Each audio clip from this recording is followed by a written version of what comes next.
Okay, in this video we're going to look at the characteristics of some salts. So basically we're going to look at three major characteristics of salts here. We have efflorescence, deliquescence, and hygroscopy.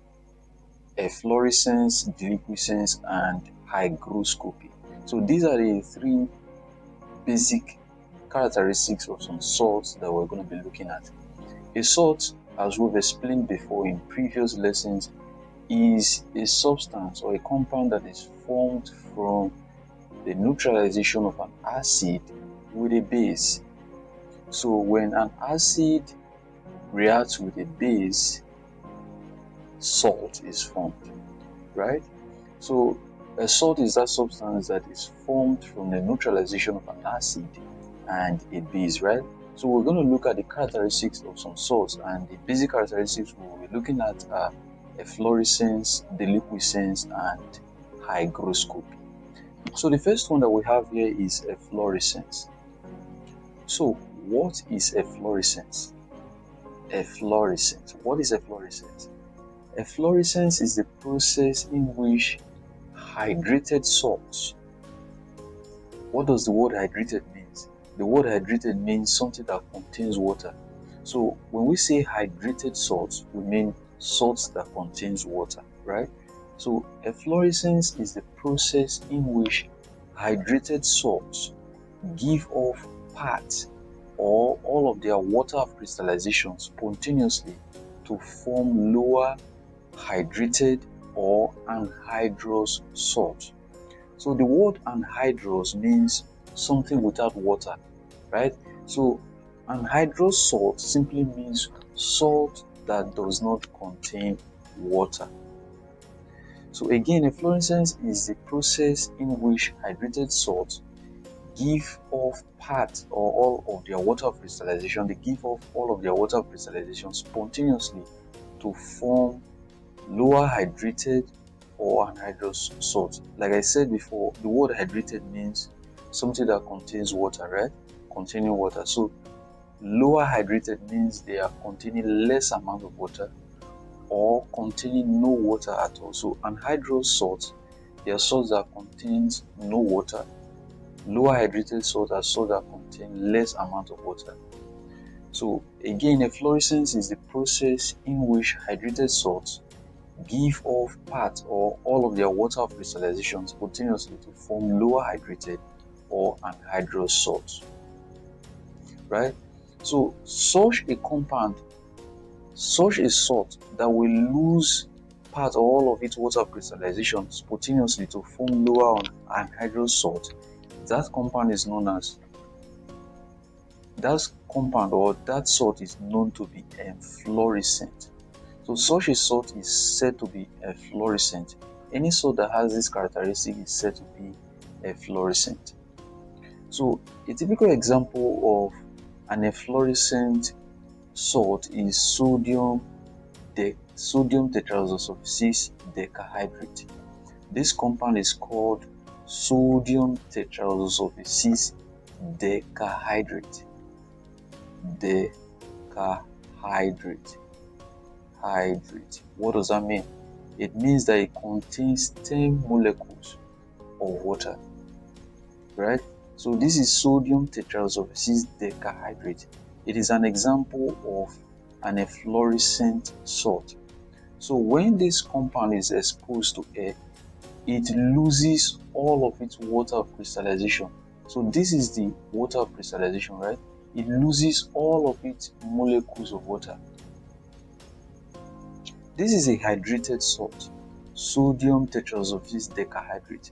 So when it is exposed to air, it loses all of its water of crystallization to form an anhydrous salt, right?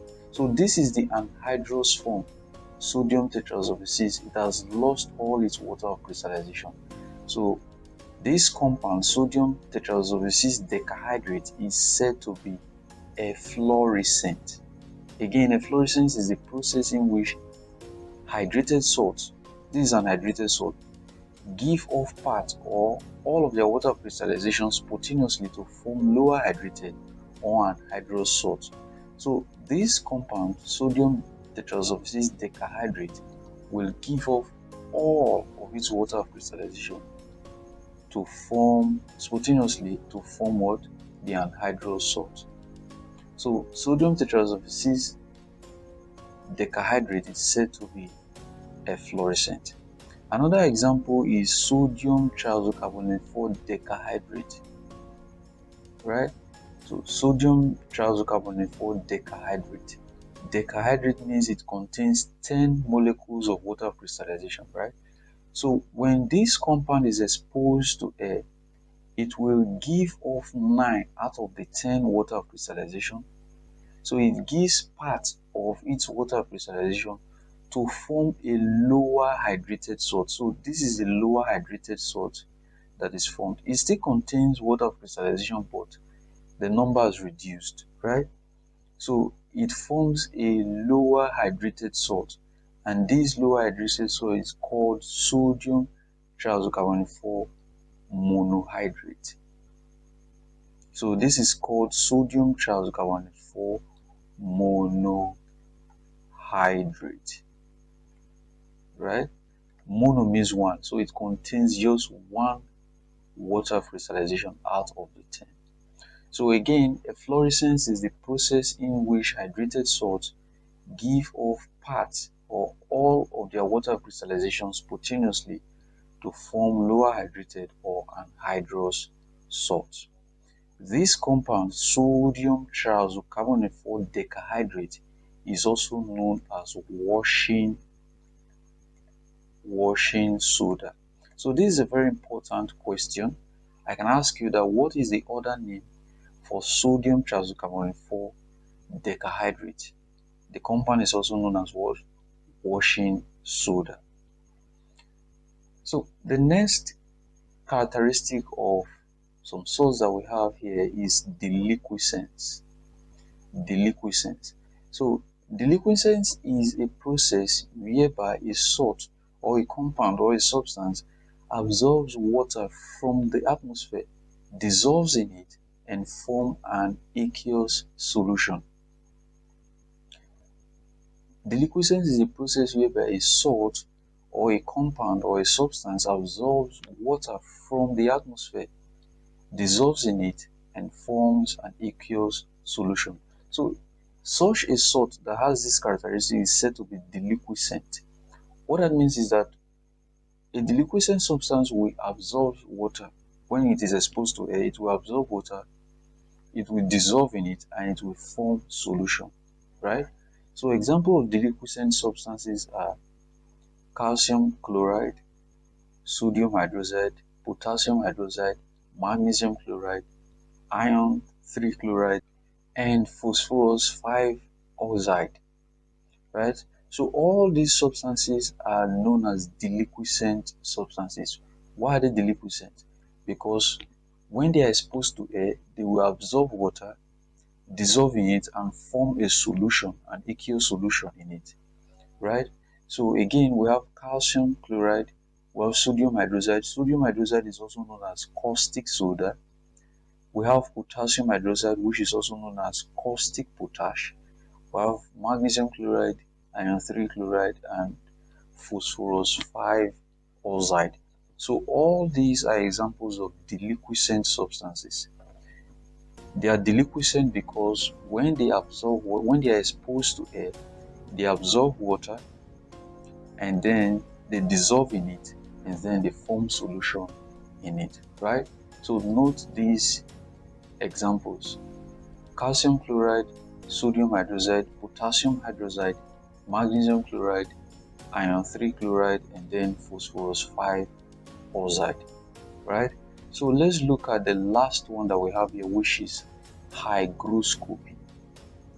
So hygroscopy is the process whereby a salt or a compound or a substance absorbs water from the atmosphere but does not dissolve in it to form solution, right? In deliquescence, the substance absorbs water from the atmosphere, dissolves in it, and form an aqueous solution. In hygroscopy, it absorbs water from the atmosphere but does not dissolve in it to form what? Solution. So note the difference between hygroscopy and deliquescence. So examples of hygroscopic substances are calcium oxide, which is also known as quicklime, copper 2 oxide, sodium triazonitrate 5,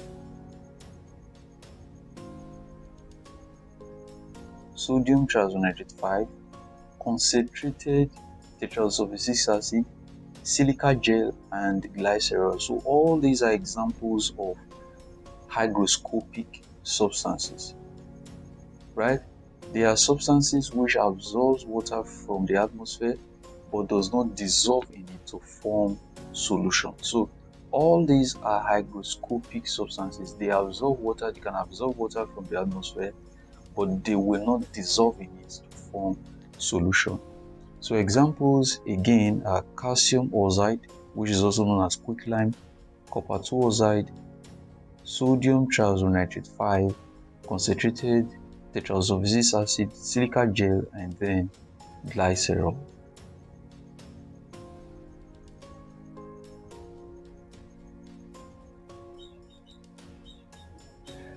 So just a quick summary on what we've been discussing in this video. We're talking about the characteristics of different salts, right? Of salts. So the basic three characteristics that we looked at are efflorescence, deliquescence, and hygroscopy, right?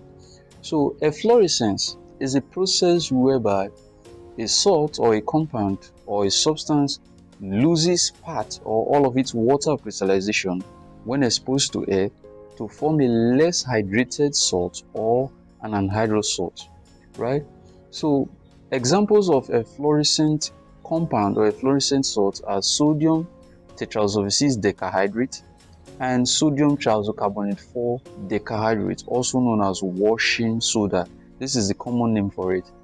So sodium tetrasulfuric decahydrate will lose all of its water of crystallization to form an anhydrous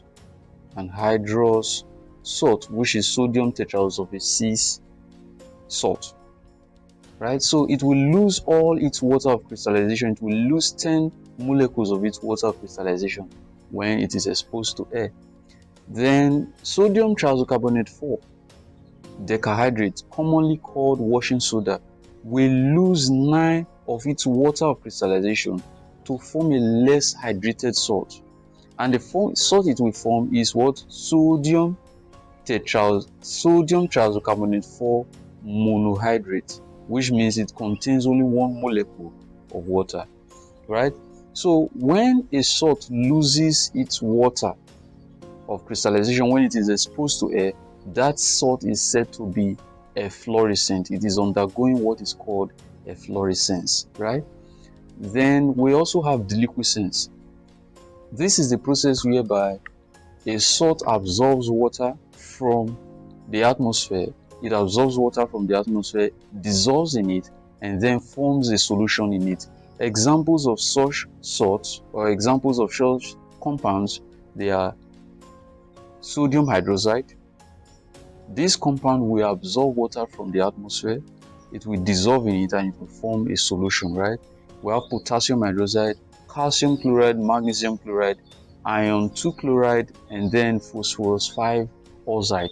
All these compounds are what? Deliquescent compound.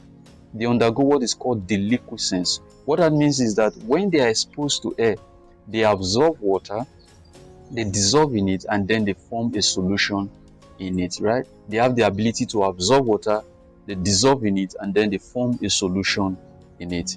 Then we have hygroscopy. Examples of compounds that are hygroscopic, they are calcium oxide, which is commonly known as quicklime. We have copper 2 oxide, sodium triazonitrate 5, concentrated tetrasulfuric acid, silica gel, and then glycerol. All these compounds are hygroscopic. What does that mean? They undergo what is called hygroscopy. When they are exposed to air, they absorb water, but they do not dissolve in it to form solution. So these ones, for the deliquescent compounds, they dissolve in it to form a solution. Hygroscopy, they do not dissolve in it to form what? A solution. So examples again are calcium oxide, commonly known as quicklime, this is a common name for it, copper 2 oxide, sodium triazonitrate 5, concentrated tetrasulfuric acid, silica gel, and then glycerol. So this table is very important. You must know the examples, know what efflorescence is, know what deliquescence is, know what a hygroscopy is, and know the different examples, right? So let's look at some questions. Which of the following is a hygroscopic substance? Which of the following is a hygroscopic substance? Hygroscopic substance, like I said, they will absorb water from the atmosphere, but they will not dissolve in it to form a solution. So iron 2 chloride is an example of a deliquescent substance, so this is not it. Sodium hydroxide is deliquescent, this is not it. Sodium triazonitrate 5 is hygroscopic, so this is the answer to this question, right? Phosphorus 5 oxide is a deliquescent substance, so this is not it. So the correct answer to this question is what? Option C. Hygroscopy. These are the examples: calcium oxide, copper 2 oxide, sodium triazonitrate 5, concentrated tetrasulfuric acid, silica gel, and then what? Glycerol. All the other examples, they are examples of what? Deliquescent substance. So which of the following is a hygroscopic substance? We've looked at this one, which is what? Sodium triazonitrate 5. Which of the following salts shows efflorescence? Which of the following salts shows efflorescence? So is it calcium chloride? Calcium chloride is an example of a deliquescent substance, so this is not it. Sodium carbonate decahydrate, commonly known as washing soda. Yes, the formula is Na2CO3.10H2O. So this is washing soda called sodium carbonate decahydrate. The IUPAC name is sodium triacylcarbonated 4 decahydrate, so commonly known as washing soda. So this substance is an efflorescent compound. It's an efflorescent salt. It will lose 9 molecules of its water crystallization when exposed to air to form a less hydrated salt, right? So is it zinc chloride? It is not zinc chloride. Is it sulfuric acid? It is not sulfuric acid. So the correct answer is what? Sodium carbonate decahydrate. A deliquescent substance, it crumbles when exposed to air. Does it crumble when it's exposed to air? No. Loses water crystallization? No. This is for efflorescence. Absorbs moisture and turns into solution? Yes.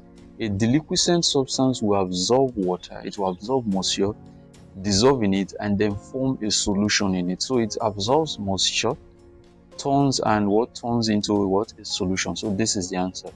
Does not interact with water vapor. That's wrong. It interacts with them, right?